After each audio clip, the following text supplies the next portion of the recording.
Malaysia's F&B marketing is entering a new phase in 2026 as consumers spend 3 hours daily on social platforms, shaping brand trust and purchase decisions. To explore these shifts, we have here Tay Kai Wei of Baskin-Robbins Malaysia.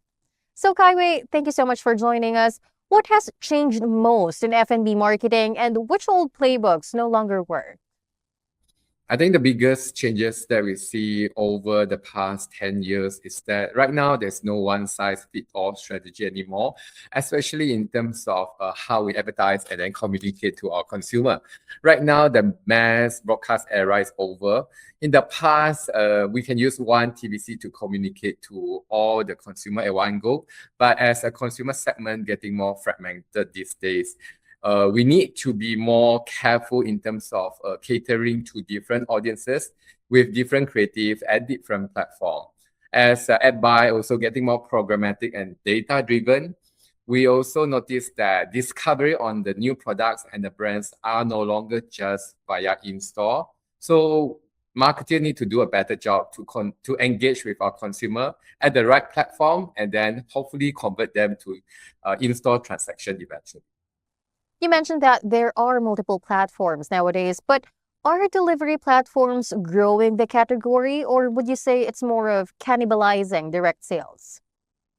I would say that delivery does help the brand to grow our sales and also help us to reach consumer who never really go in store or having a midnight craving, for example. So at the same time, while we are seeing incremental in volumes and also sales, but those that capture the margins are the platform, not really from the brands. As a brand's perspective, we see the high commission on the platform as part of the consumer acquisition cost, but it only works for us if we are able to convert those consumers in store over time. We also see that those platforms like delivery channels can be our top of the funnels to trial for our customer trials and visibility. But expectation from the brand in the longer term is that we need to gather a bit more useful consumer insights from the brand, do a little bit more co-marketing activities together with the platform so that we can actually build brand equity for a longer term. We've also noticed that IP collaborations are now everywhere in Southeast Asia F&B marketing. Is the strategy reaching saturation, and what would you say comes next?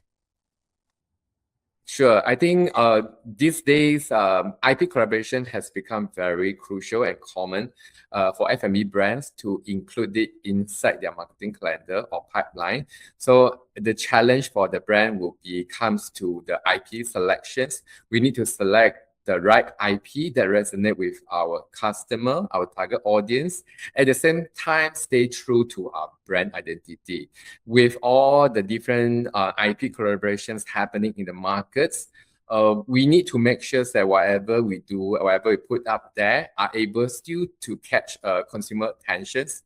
So be it through our product design, merchandise, in-store activations, or immersive experience, a brand need to work harder, execute a campaign that integrate better with the IP itself instead of just slapping a logo on the product packaging. As consumers these days are getting more sophisticated, so with a lot of competition out there, we always need to make sure that we deliver the best when it comes to IP experience to the consumers.